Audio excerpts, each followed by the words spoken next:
Halo, Assalamualaikum. Wah, halo Mbak Ra.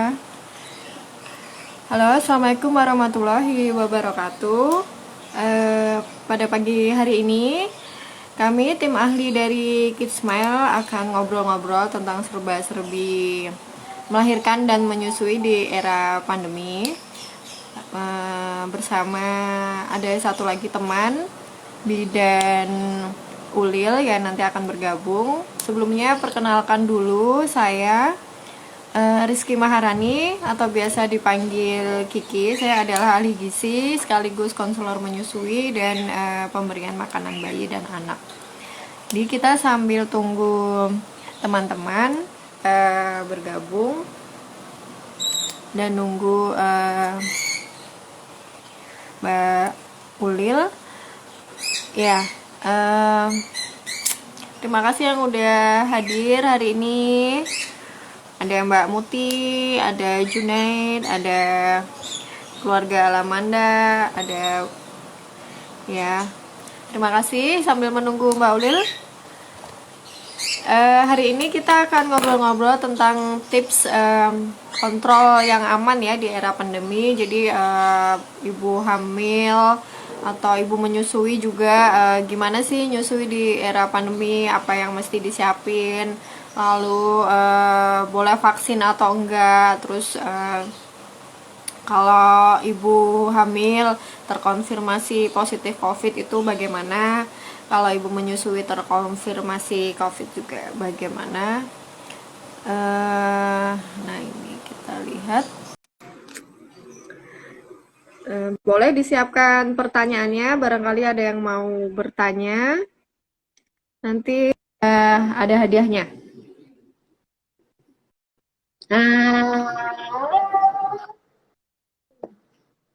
Ya, akhirnya datang juga. Eh, Baik, terima kasih Mbak Ulil atas waktunya. Boleh langsung perkenalan.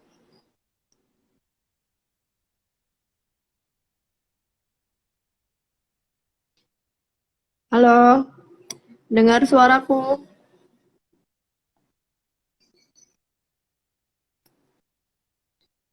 Aku belum dengar suara Mbak Ulil.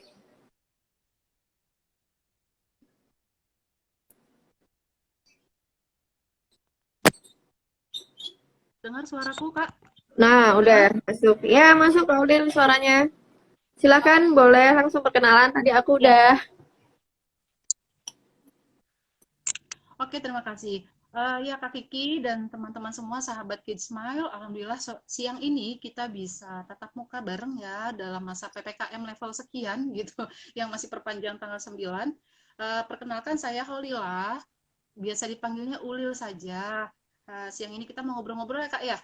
Saya aktivitas bidan di klinik gitu kan, kemudian ya konselor menyusui juga dan konselor PMBA sama dengan Kak Kiki.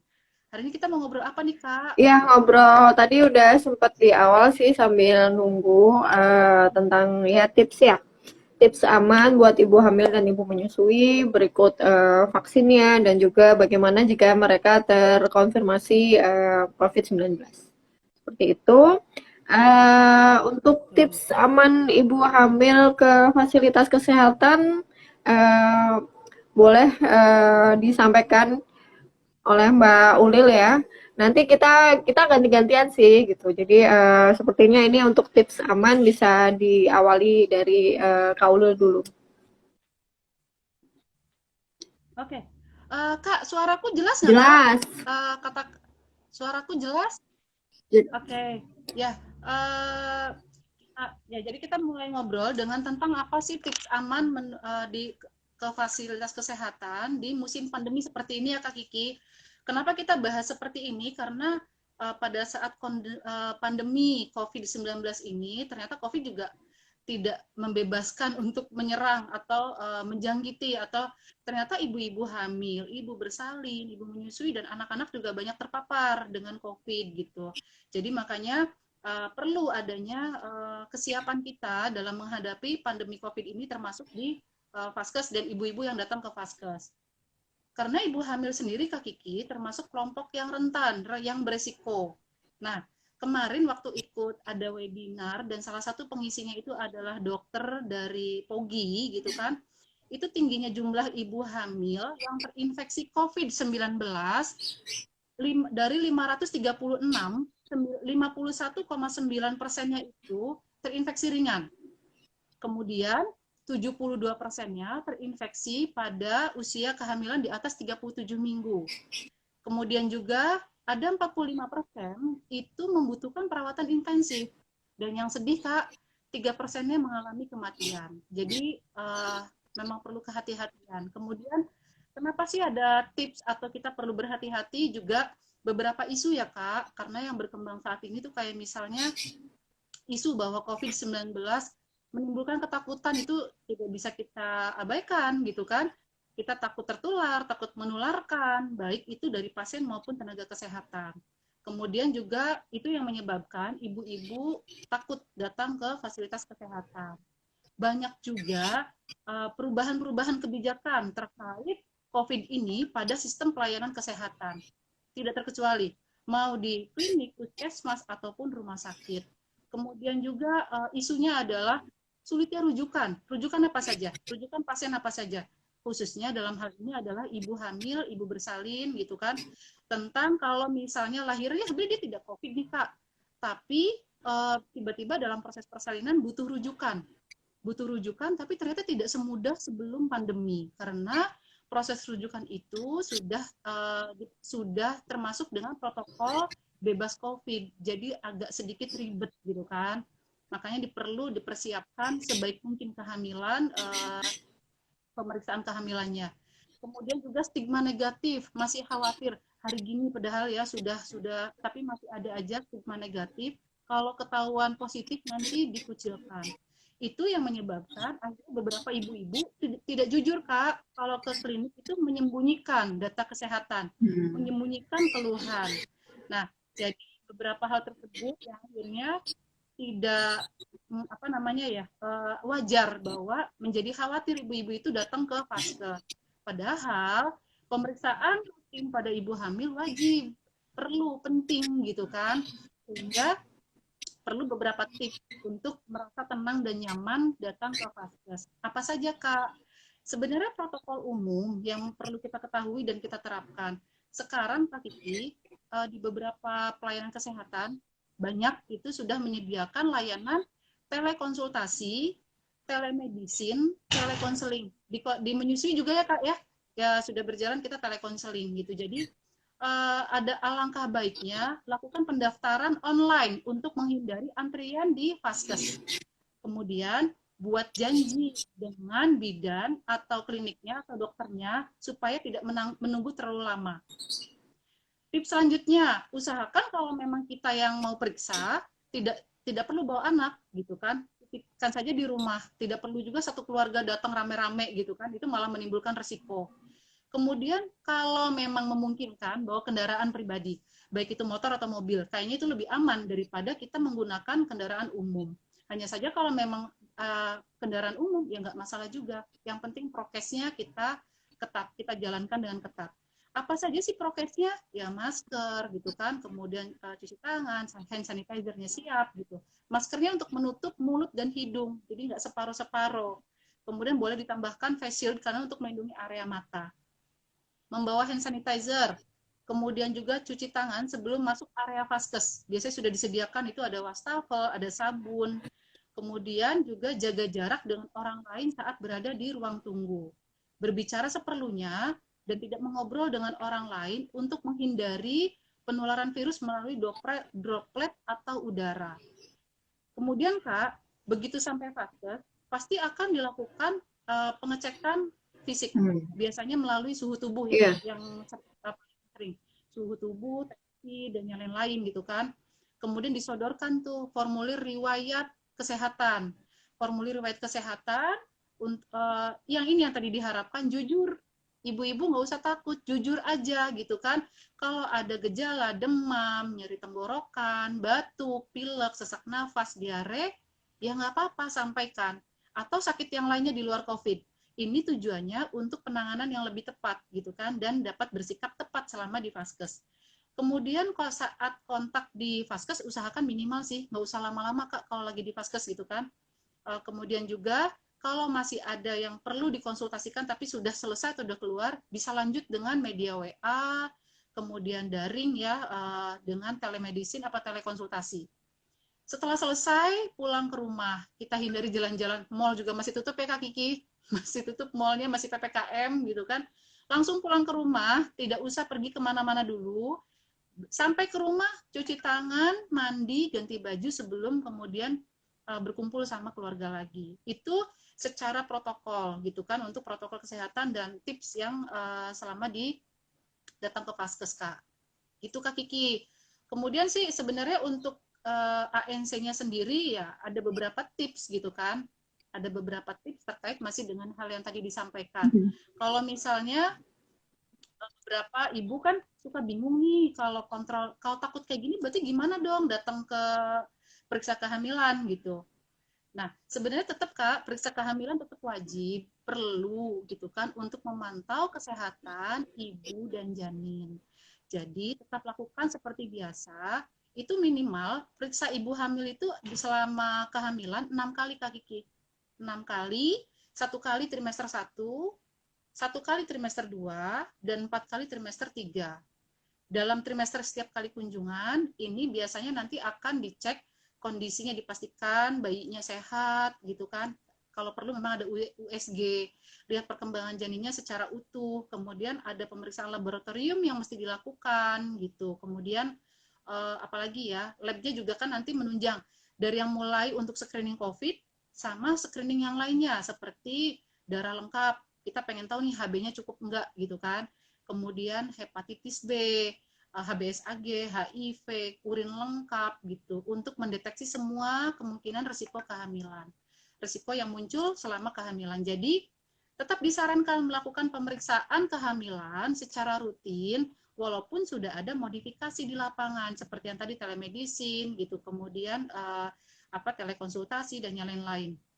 Kecuali ibu hamil yang memerlukan isolasi mandiri karena kontak erat atau sudah terkonfirmasi dengan COVID-19.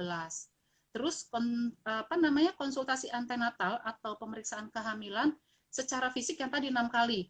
Itu yang perlu diketahui biasanya riwayat perjalanan terkini, pekerjaan, riwayat kontak, dan gejala klinis yang mengarah pada COVID-19. Harus ditanyakan secara rutin kepada ibu hamil. Jadi kalau ditanya ibu hamil, berikan saja informasinya. Kadang-kadang kan ada ibu hamil yang merasa mungkin karena bawaan hormon hamil juga kan, tanyain mulu, udah tahu sehat gitu kan, takut banget sih gitu. Justru itu penting untuk ibu hamil sendiri, bayinya, calon bayinya, nakesnya, dan juga vaskesnya. Kemudian deteksi dan pasti kita berikan dukungan kepada ibu hamil dengan masalah kesehatan. Kesehatan mental juga isu penting ya Kak, ini juga perlu kita perhatikan gitu. Kemudian diskusikan nanti kalau ibu datang ke vaskes itu adalah diskusi tentang rencana persalinan, kemudian kontrasepsi, dan pemberian ASI. Nanti juga Kak Kiki akan memaparkan nih gimana sih nyusuin kalau pada ibu yang positif COVID ya Kak. Kemudian semua staf diusahakan, dipastikan menggunakan alat pelindung diri. Sama dengan pasiennya. Kurang lebih itu Kak, yang mungkin tips simple ya kalau mau ke vaskes gitu.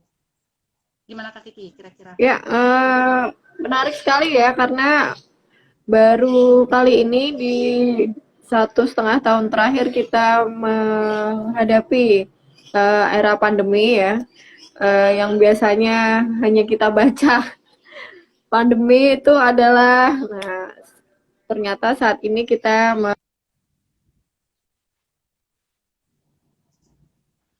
Ya hampir 2 tahun ya Kak kita di era pandemi ini, sudah 2 tahun mental kita sudah mulai terlatih kayaknya.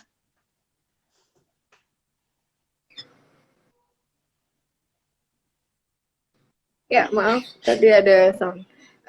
Iya, jadi di awal-awal pandemi mungkin masih pada ragu-ragu untuk yang hamil, untuk yang nyusui ini gimana, terutama ke fasilitas kesehatan.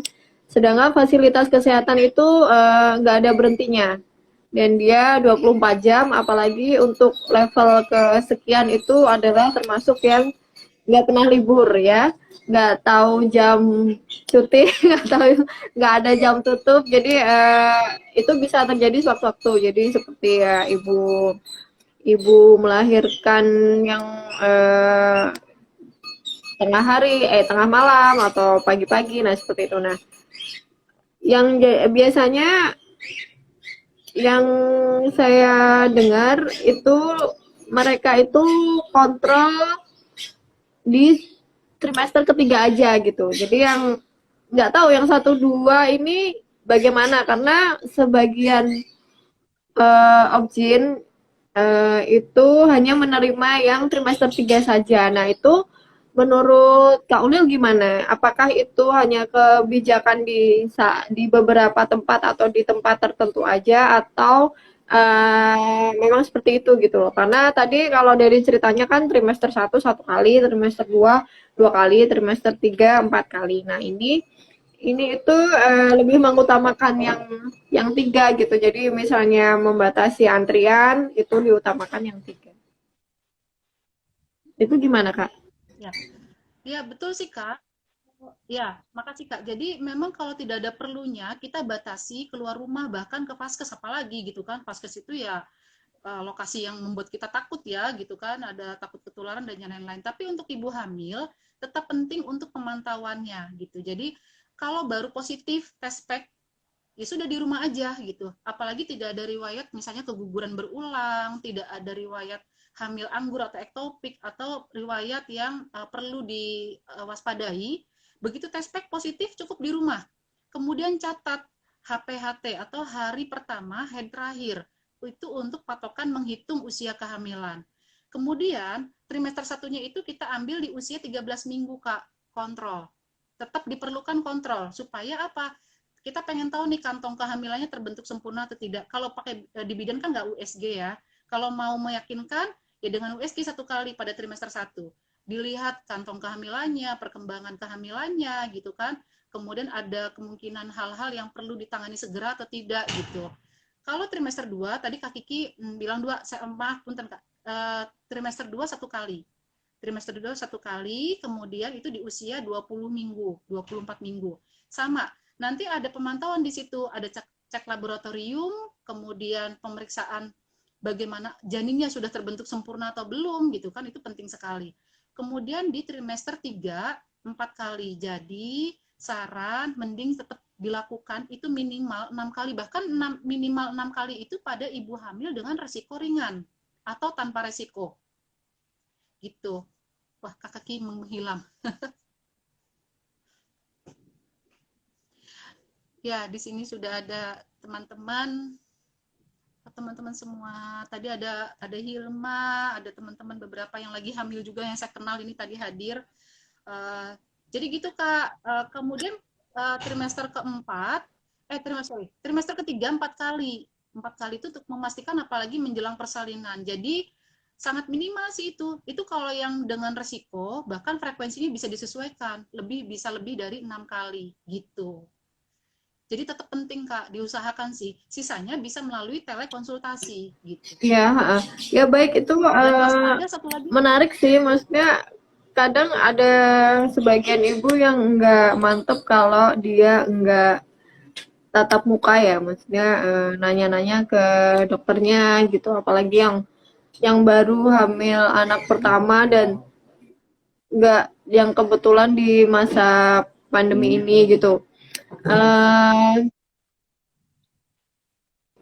Nah, ada juga bahkan yang kehamilan yang tidak direncanakan gitu. Jadi anaknya udah gede-gede karena banyak di rumah, dan itu banyak sekali. Jadi yang anak pertamanya di atas 13 tahun, di atas 15 tahun tuh mereka hamil lagi tuh ada gitu. Dan itu banyak banyak banget gitu, karena kaitannya emang butuh konseling dan merasa lupa udah lama nggak nyusuin gitu. Terus katanya yang terakhir usianya berapa, udah 10 tahun, 15 tahun, ada yang 12 tahun, yang anak pertamanya udah SMA. Iya, Jadi ya memang memang ya menarik ya ini ya, maksudnya tantangan baru buat tenaga kesehatan dan pelayanan kesehatan juga. Eh, Sedikit tambahin Kak, walaupun di rumah tetap waspada dengan tanda-tanda bahaya kehamilan ya Kak, untuk teman-teman semua, untuk ibu hamil semua. Meminimalis untuk kontak dengan vaskes bukan berarti nah, ada Eva juga hadir. Halo Eva, ini juga nih salah satu yang hadir sukses menyusui ya. Jadi apa namanya, waspada dengan tanda bahaya kehamilan. Itu kan seperti mual hebat, muntah hebat, sakit kepala hebat, bahkan sampai kejang gitu kan. Jadi tetap waspada walaupun jarang berkunjung ke vaskes, dan itu mesti apa namanya, mesti rajin konsultasi. Nah, belum lagi nanti kalau misalnya pas cek hamil, cek screening COVID dan positif ternyata Kak gitu. Nah, itu panjang lagi ceritanya Kak. Gitu. Oke, nanti untuk Itu Kak Kiki ya kurang lebih. untuk ibu ya untuk ibu hamil yang terkonfirmasi positif itu gimana Kak? Maksudnya pengalaman yang pernah didapati gitu karena kan ya Allah kan di klinik ya. Nah, itu gimana gitu? Apakah mereka itu sebelum datang itu memang ada menyerahkan apa sih tanda atau PCR dulu atau gimana gitu? Atau pernah nggak sih kayak kecolongan, aduh ternyata dia positif nih gitu dan kita nggak dikasih tahu. Nah itu gimana pengalaman yang di lapangan atau di kliniknya Kak Udin itu gimana? Jadi kalau untuk di klinik, beberapa ibu hamil ada yang datang sudah dengan membawa hasil COVID negatif gitu kan, Hmm. hasil antigen negatif. Tapi ada juga yang belum. Dan biasanya sih kalaupun sudah, kami tetap memastikan. Biasanya kalau untuk ibu hamil itu dilakukan di trimester awal, baru datang. Kemudian jika ada keluhan dan menjelang kelahiran. Karena itu penting kan, sebelum kelahiran jadi memastikan bahwa ibunya memang bebas COVID supaya tepat. Nanti tempat persalinannya dan tindakannya juga tepat gitu. Nah, kemudian kalau misalnya ditemukan positif pada ibu hamil yang masih belum mendekati persalinan, tergantung Kak tingkatnya, ringan, sedang, berat. Kalau ringan dan sedang itu biasanya dianjurkan untuk isolasi mandiri di rumah gitu. Tetap dengan apa namanya, koordinasi ya gitu kan, karena sudah ada satgas COVID juga di lingkungan. Jadi kalau misalnya dia positif COVID, itu misalnya temu langsung dengan nakesnya dibatasi, bahkan ditunda dulu gitu, bahkan selama tidak ada keluhan disarankan untuk menggunakan telekonsultasi dulu Kak Kiki, atau menghubungi vaskes bila dirasa terdapat keluhan-keluhan yang mempengaruhi kehamilan atau berat gitu. Terus kalau misalnya dia hamil positif ya Kak ya, tadi nyambung tuh jadinya ya, itu mesti gimana gitu. Kalau ternyata ditemukan dia positif, maka pasti isolasi mandiri pada keluhan ringan dan sedang. Kemudian dilakukan konseling dan panduan isolasi di rumah sesuai protokol isolasi diri sendiri. Ini juga kan sesuai mengacu surat edaran dari Menteri Kesehatan tentang protokol isolasi sendiri dalam penanganan coronavirus 19 ini, COVID-19 ini. Kemudian juga mengingat kemungkinan persalinan prematur yang lebih tinggi pada ibu hamil penderita COVID-19, sebaiknya ketika menjalani isolasi di rumah, hindari pekerjaan yang berat, Kak. Hindari stres. Ini kita langsung lanjut ya kalau misalnya ibunya positif. Kemudian dapat melakukan kegiatan-kegiatan ringan seperti yoga gitu kan, kemudian juga peregangan, cukup tidur gitu. Komunikasi intens dengan petugas kesehatan apabila timbul kontraksi atau perutnya kencang-kencang. Kemudian juga ada keluhan lain, misalnya nyeri pinggang atau nyeri perut bagian bawah. Kemudian apalagi, misalnya ibu hamilnya menjalani isolasi mandiri, maka sebaiknya dibekali sarana komunikasi dan nomor kontak petugas yang bisa dihubungi. Jadi jangan karena isolasi mandiri nggak ada apa-apa, nanti kalau misalnya ada keluhan dia bingung menghubungi kemana. Jadi bekali dengan sarana komunikasi dan nomor kontak petugas yang bisa dihubungi. Baik itu petugas puskesmas, FKTP terdekat gitu kan, atau dengan petugas BKKBN atau petugas lingkungan setempat. Kemudian ibu hamil ini juga diberikan formulir penilaian diri sendiri, self assessment. kondisi kejiwaan juga penting untuk dipantau. Kemudian karena biasanya stres, kepikiran gitu kan, nggak bisa tidur gitu. Itu sangat kurang baik untuk kehamilannya. Kemudian juga apakah ada keluhan yang memerlukan konsultasi dengan dokter, bahkan sampai ke dokter psikiatri pada Satgas Covid rumah sakit atau dokter rumah sakit jiwa. Ini kalau memang sudah dalam tingkat yang berat ibunya depresinya gitu kan, stresnya. Kemudian juga pada yang ibu hamil isolasi mandiri, biasanya dianjurkan Kak untuk diberikan sama dokternya atau sama bidannya, diberikan suplementasi Kak. Suplementasi vitamin, itu beberapa vitamin biasanya nanti tergantung dari dokternya. Itu diberikan nanti dari dokternya. Bisa dari vitamin D, vitamin C, suplementasi, tablet tambah darahnya juga tetap lanjut gitu. Itu nanti dokter yang memberikan sesuai dengan kondisi ibunya. Kemudian apalagi Kak yang dibutuhkan kalau ibunya isolasi mandiri di rumah, yaitu dibekali dengan alat periksa suhu tubuh atau termometer, kemudian juga diajarkan cara membacanya, dan dilaporkan secara harian Kak kepada petugas kesehatan. Dan kalau memungkinkan dibekali dengan oximeter untuk mengukur saturasi oksigen. Gitu. Kemudian apalagi yang perlu dilakukan? Mengenali atau dikonseling atau diedukasi tanda perburukan seperti demam tinggi di atas 38, frekuensi nafas di atas 24 kali per menit gitu kan, nadinya lebih dari 100 kali per menit, berat nafasnya gitu, sesak nafas, keringat dingin dan lain-lain. Ini maka harus segera dilaporkan ke petugas dan kalau perlu dibawa ke rumah sakit. Kemudian apalagi telemedisinya dioptimalkan, telekonsultasinya dioptimalkan, kemudian juga diajarkan untuk menghitung gerakan janinnya Kak di rumah. Biasanya kita ngajarin ngitungnya itu dalam per 2 jam minimal 10 kali. 10 kali gerakan bayi itu masih aman. Tapi kalau misalnya gerakan bayinya kok jarang ya, jarang-jarang, lambat, atau bahkan nggak terasa, mendingan langsung konsultasi atau datang ke vaskes. Nggak datang ya, karena kan dia lagi isolasi. Hubungi petugas kesehatan. Kemudian juga kalau ibu hamil risiko tinggi dengan komorbid atau komplikasi seperti asma, penyakit jantung, diabetes, ginjal, kemudian obes, HIV, TB gitu kan, maka isolasinya lebih baik di sarana khusus. Pemda biasanya sudah nyediain ya, kayak apa ya kan namanya Kak? Kok bukan geria, apa namanya? Kalau yang nggak mampu kayak Wisma Atlet gitu kan, jadi di isolasi yang memang sudah disiapkan dengan fasilitas khusus oleh Pemda atau rumah sakit. Kemudian juga kalau ibu hamil yang mengalami masalah kebidanan risiko tinggi seperti tensi tinggi, preeklamsi, plasenta previa, riwayat perdarahan, seksio berulang dengan keluhan, riwayat sakit dengan ketuban pecah dini gitu kan, atau riwayat kemungkinan prematur, sebaiknya segera isolasi di rumah sakit. Itu isolasinya lebih baik di rumah sakit.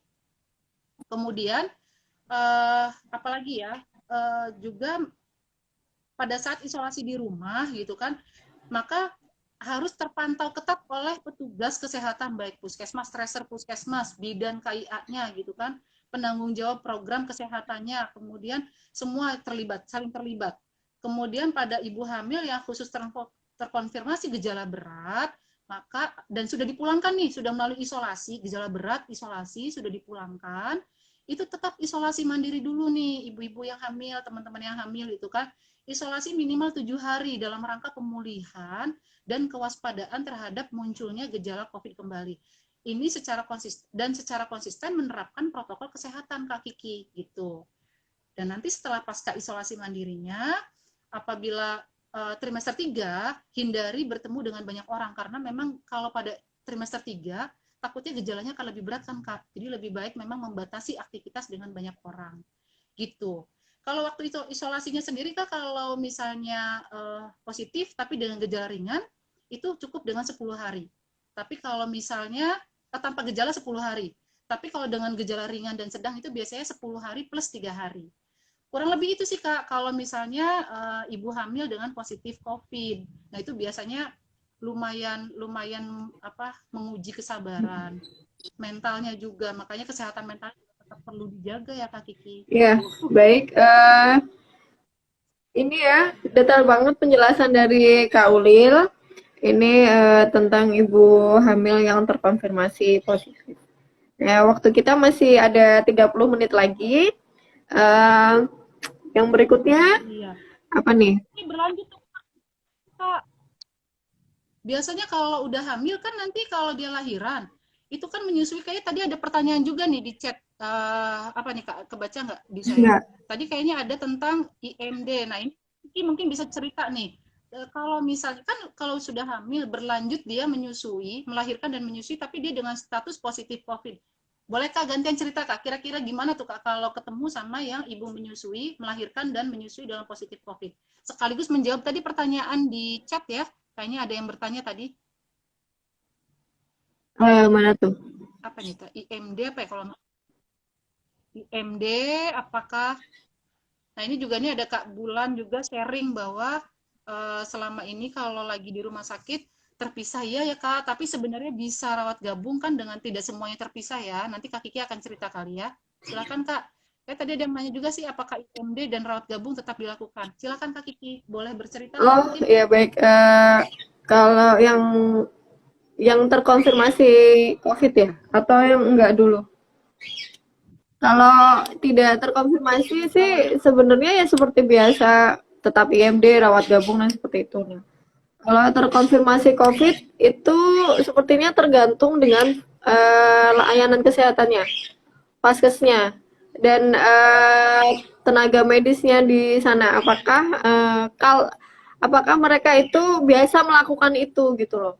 Jadi kalau mereka tidak biasa melakukan rawat gabung atau pas melahirkan inisiasi menyusu dini gitu atau IMD-nya ya, kan ada dua ya sekarang, IMD dan apa, early initiation itu. Nah, apakah mereka betul-betul melakukan itu atau enggak gitu? Karena masih banyak ibu yang ngira bahwa oh ya IMD kok emang nempel doang gini. Nah, itu seperti itu. Jadi kalau di vaskesnya itu terbiasa melakukan itu sih, saya rasa untuk ibu yang terkonfirmasi COVID pun tetap melakukan gitu loh. Karena kan kalau ibu COVID ya tetap tetap menyusui kan, menyusui bayinya dengan dia pakai masker, dia cuci tangan dulu sampai bersih, lalu dia susukan, lalu ya udah gitu. Jadi memang seperti itu. Jadi dan ini sudah ada ini ya, sudah update ya dari baik dari WHO maupun ya dari beberapa inilah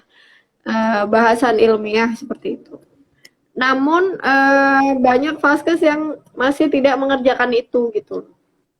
Nah, itu yang sangat disayangkan. Jadi nggak ada alasan sih memisahkan ibu dan bayi, sekalipun itu dalam kondisi terkonfirmasi positif. Ada pernah pengalaman satu klien saya online sebenarnya telekonseling waktu itu. Dibilang dia hamil dan terkonfirmasi positif COVID. Dia nggak pernah ngalamin pisah sama bayi waktu anak pertama. Yang anak kedua dia udah siap mental kalau misalnya nanti harus pisah gitu, seperti itu, bahwa nanti kalaupun perah kan pasti sedikit gitu. Nanti kalaupun perah asinya mungkin nggak pakai dot gitu atau nggak dikasih formula. Nah, ibu itu tuh udah paham gitu, udah tahu bahwa dia mesti ngapain gitu. Jadi dia emang udah pasrah. Setelah itu akhirnya dia lahiran, udah lahir, tiba-tiba di WA, ya alhamdulillah ternyata bayi saya nggak dipisah gitu. Wah, itu aku kaget banget. Oh iya, jadi jadi tuh kita udah ancang-ancang kalau misalnya dipisah itu nanti kamu begini gitu. Tetap pernah ASI lah apa, walaupun kolostrum masih sedikit segala macam, tetap diminta diberikan, nggak pakai dot, nggak pakai formula dulu seperti itu.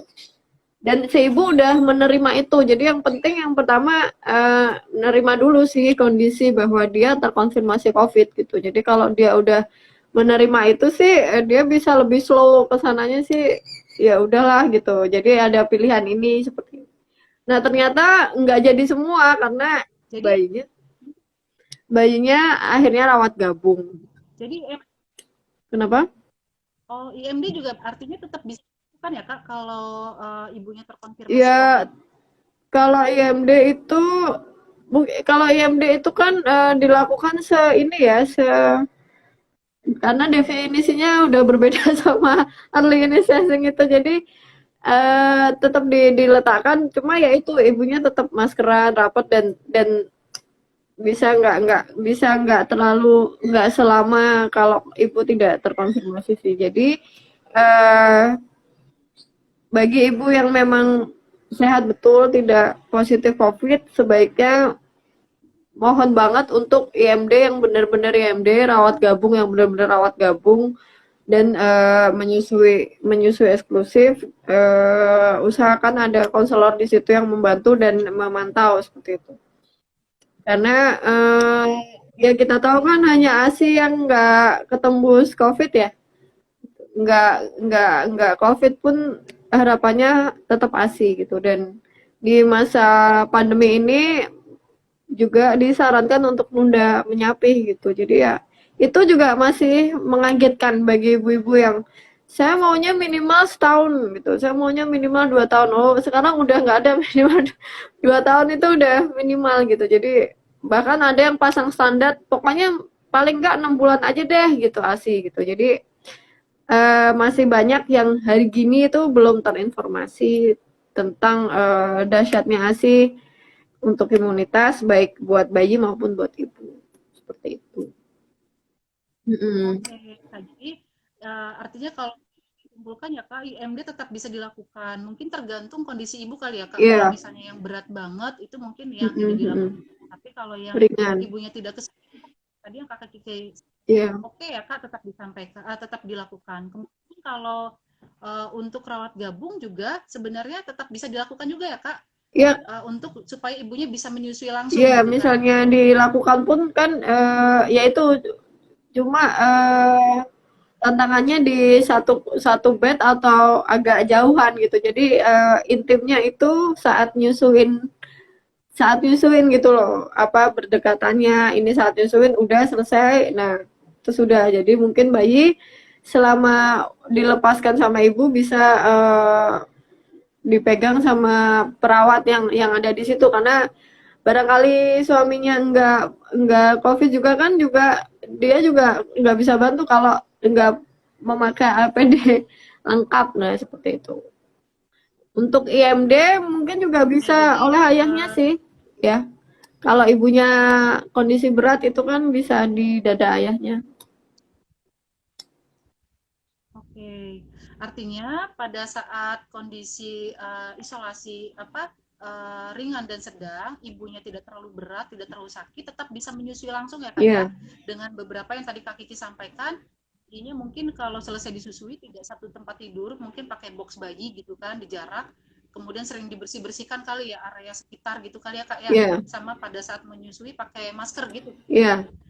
Nah, kalau yang berat banget nih Kak gimana Kak? Ini tidak bisa menyusui, apakah ada alternatif Kak? Kalau untuk bayi yang ibunya sakitnya berat gitu, COVID-nya. Kalau berat Ibunya banget, tetap dapat ASI, berarti ya berat banget itu ya seperti itu, ibu tetap perah ASI, terus ASINya diberikan nggak pakai dot supaya nanti saat ibu udah sembuh betul tetap bisa menyusui gitu. Ada sih ibu-ibu yang seperti itu, jadi justru dia itu setelah keluar dari rumah sakit habis lahiran, bayinya baru bisa nyusu, ibunya terkonfirmasi. Dan itu masih banyak yang nggak tahu kalau boleh menyusui gitu. Jadi takutnya nanti kalau anak saya positif gimana. Nah padahal bayi itu kan sumber makanannya masih dari ASI ibunya gitu. Nah hanya aja kalau keluarganya biasanya kan yang riwah keluarga keluarga besar ya, ini habis lahiran seperti itu, terus dia harus perah dengan sejumlah sekian gitu, padahal ibu masih berusaha memanage mentalnya untuk ini untuk itu, untuk menerima keadaan dia yang saat ini. tantangan banget ya Kak Kiki ya. Ya, Artinya kalau misalnya ibunya tantangan luar biasa, baik yang ringan, sedang, berat itu semuanya ada tantangannya. Kalau yang berat tadi berarti sarannya adalah dengan disarankan melakukan perah ASI iya, ya Kak, perah ASI dan kemudian diberikan dengan sendok atau cangkir gitu. Itu yang tadi diceritakan sama Kak Kiki. Artinya kalau disimpulkan aman ya Kak, iya karena sih tetap tidak ya terbukti ya dengan catatan itu. gitu. Mm-mm. Ya. kasih Kak Kiki. Nah, Kak, tadi ada Kak, kalau nggak salah ada pertanyaan dari Kak Mute. Kalau nggak salah ya Kak Mutiara ini. Tanya katanya gimana kalau ngait juga nih. Kalau itu kan tadi kita udah cerita tentang tips aman datang ke Paskes, kemudian juga tentang apa namanya ibu hamil dan menyusui kalau positif COVID bagaimana. Nah, ngait juga tuh Kak, berarti kan untuk preventif ataupun untuk setelahnya gitu kan. Ibu hamil dan ibu menyusui mungkin nanti ibu hamil bisa saya cerita juga. Kalau dari Kak Kiki ibu menyusui berarti boleh dong divaksin Kak? Boleh nggak kira-kira? Boleh sih. Kan sudah. Sudah ada aturannya kok ibu menyusui vaksin karena ya walaupun dia menyusui juga yang akan apa membentuk antibodi dari dia menyusui itu sendiri, tapi booster dengan vaksin COVID-19 ini tetap dilakukan gitu ya, booster vaksin. Jadi tidak hanya mengandalkan antibodi dari karena ibu menyusui, kan pasti dia punya antibodi lebih dari yang tidak menyusui gitu. Itu aja masih perlu di booster dengan vaksin satu dan vaksin kedua gitu. Jadi harapannya sih ya kita bisa lebih apa ya, ya karena kita nggak tahu ini kapan berakhirnya. Kita nggak tahu, yang jelas itu aman untuk ibu menyusui dan saat ini juga sudah ini ya, untuk ibu hamil sendiri bagaimana Kak Ulil yang vaksin ibu hamil? Ya, jadi jadi sama Kak, sama kayak ibu menyusui. Ternyata untuk ibu hamil juga sudah bisa diberikan vaksinasi gitu. Kalau yang tadi Kak Kiki bilang berarti vaksin untuk ibu menyusui aman ya Kak ya? Aman karena memang sudah ada edaran juga dari pemerintah ya Kak bahwa menyusui aman. Uh, apa namanya kalau untuk ibu hamil sama ini juga masih fresh from the oven gitu kan, Ya. kemarin keluar tanggal 2 Agustus bahwa ibu hamil boleh bisa mendapatkan vaksinasi dengan aman gitu. Bahkan semua jenis vaksin yang tersedia saat ini aman diberikan oleh kepada ibu hamil, dari mulai Sinovac, Sinovac, kemudian Moderna, Pfizer gitu kan, itu boleh diberikan kepada ibu hamil sesuai ketersediaannya. Kemudian sebenarnya ada sedikit syarat sih Kak, kalau ibu hamil yang mana nih yang boleh gitu kan, dan umur berapa boleh dapat apa namanya vaksin gitu. Nah, jadi ibu hamil yang mendapatkan vaksin itu sebenarnya diutamakan di usia kehamilannya itu 13 minggu lebih, 12 minggu lebih. Jadi 13 minggu minimal dan paling maksimal itu 35 minggu. 35 minggu. Tapi kalau lebih dari itu ya nggak apa-apa. Cuma kenapa di usia 13 minggu dan maksimal di 35 perlindungan sih. Kalau di usia kehamilan masih muda itu kan masih trimester 1. Masih proses pembentukan, namanya adalah pembentukan organ-organ penting bayi, organogenesis di trimester 1, sehingga memang tidak langsung di trimester 1 banget pemberiannya. Kalau diberikannya kemudian maksimal di usia 33 minggu, paling lambat usia 33 minggu, itu tujuannya untuk memberikan perlindungan pada akhir trimester 2 dan 3 gitu. Nah, kemudian ibu hamil juga ada catatannya Kak, ibu hamil yang mana nih yang prioritas gitu. Nah, ibu hamil prioritas adalah ibu hamil yang juga profesi tenaga kesehatan. Itu dia prioritas untuk mendapatkan vaksin karena kan dia rentan tertular gitu kan, supaya lebih terlindungi. Kemudian yang mempunyai risiko tinggi, usianya lebih dari 35. Nah, ibu hamil yang usianya 35 lebih itu prioritas mendapatkan vaksin.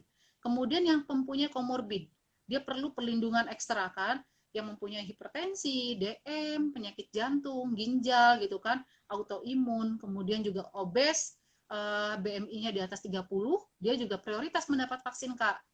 Kemudian kalau yang risiko rendah, dia tidak ada risiko tinggi, dapat dilakukan vaksin COVID setelah dilakukan konseling gitu.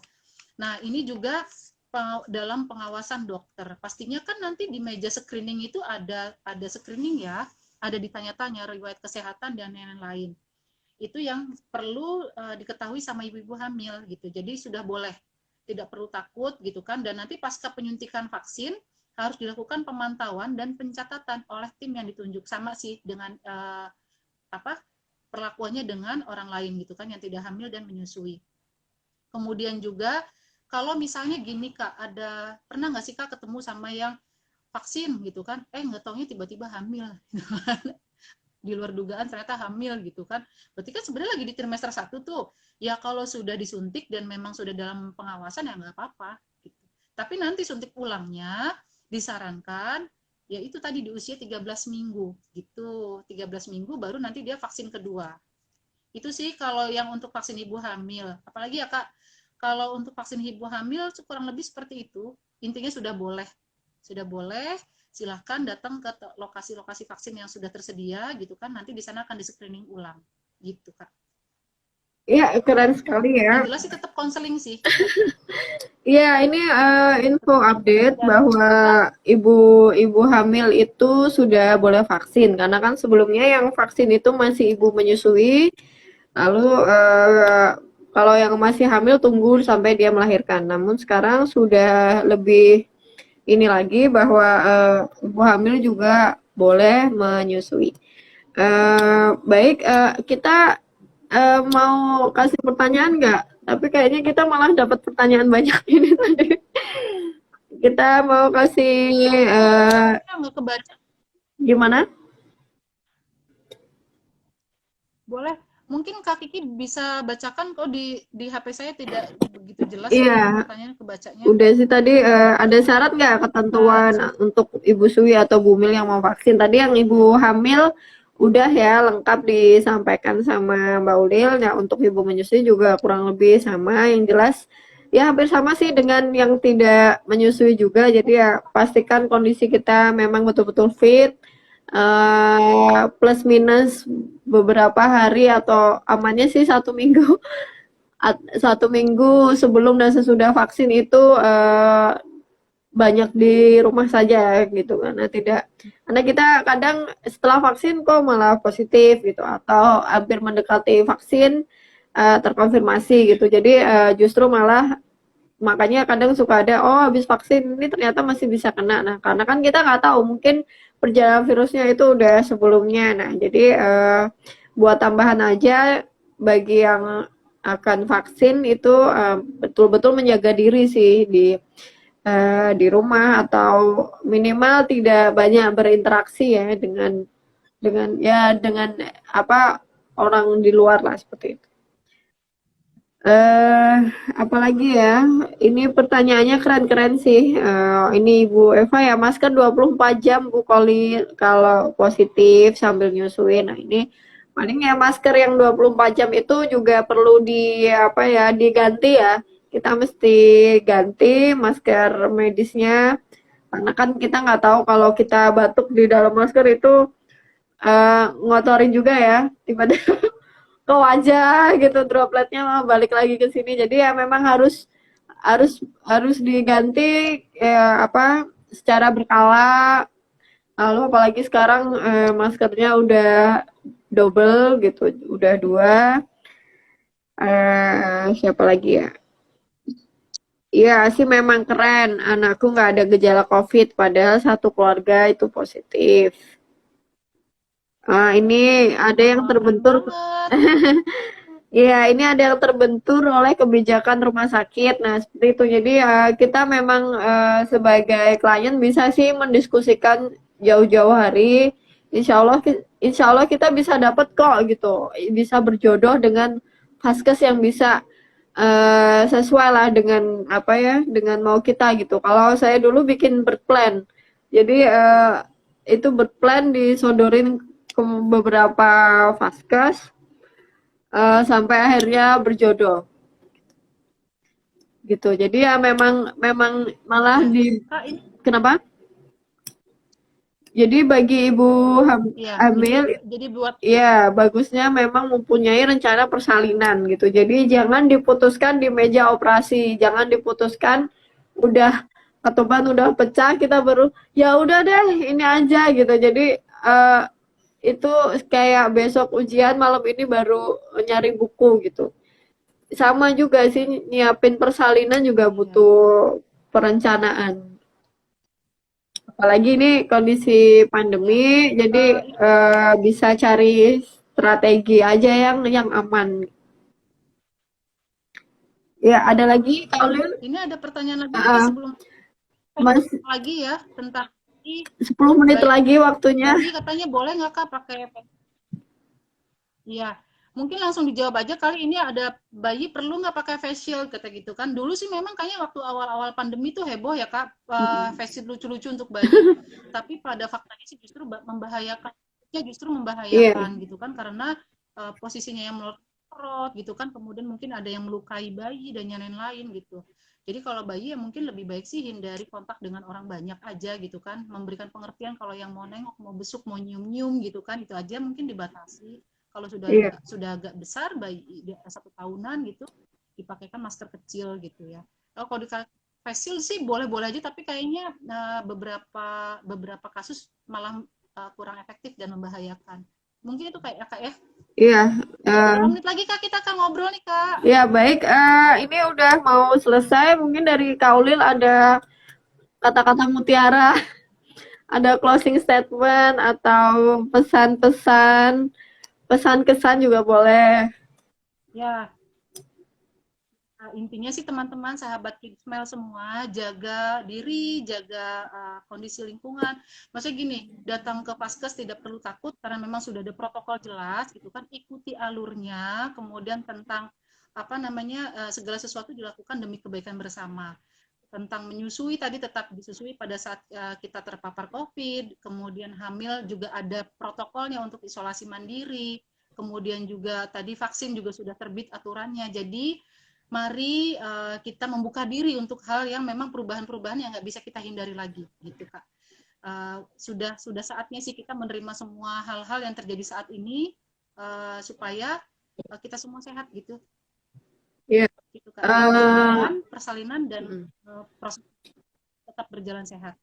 Ya, keren sekali closing statementnya.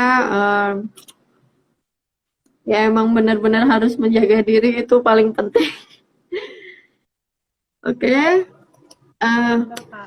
Boleh dari saya tambahkan tentang persiapan nyusui pada ibu yang baik terkonfirmasi COVID maupun tidak.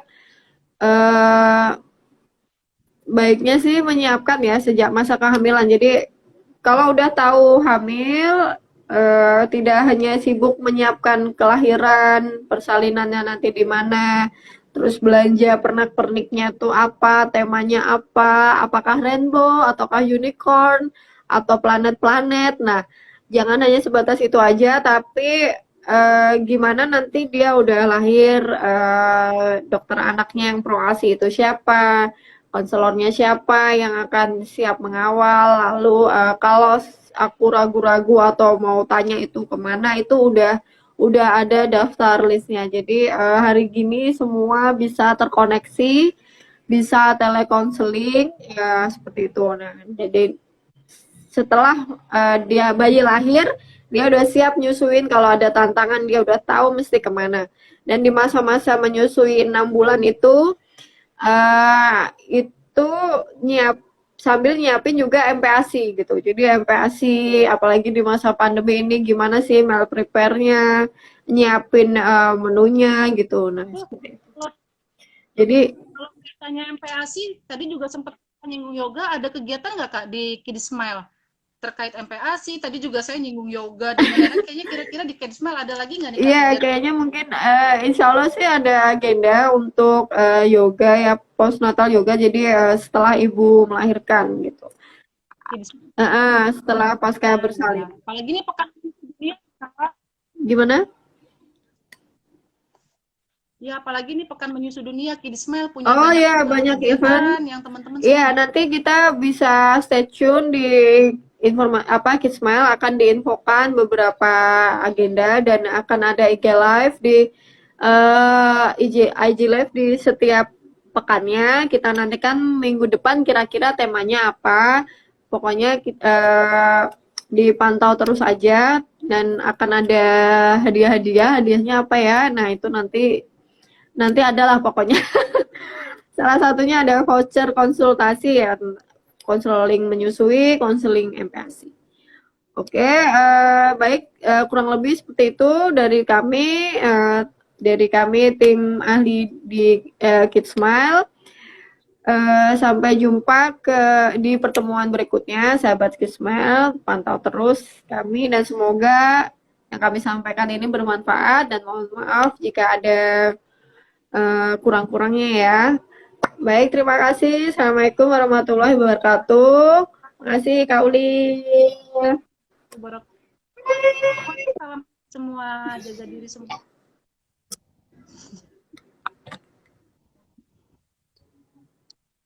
Oke.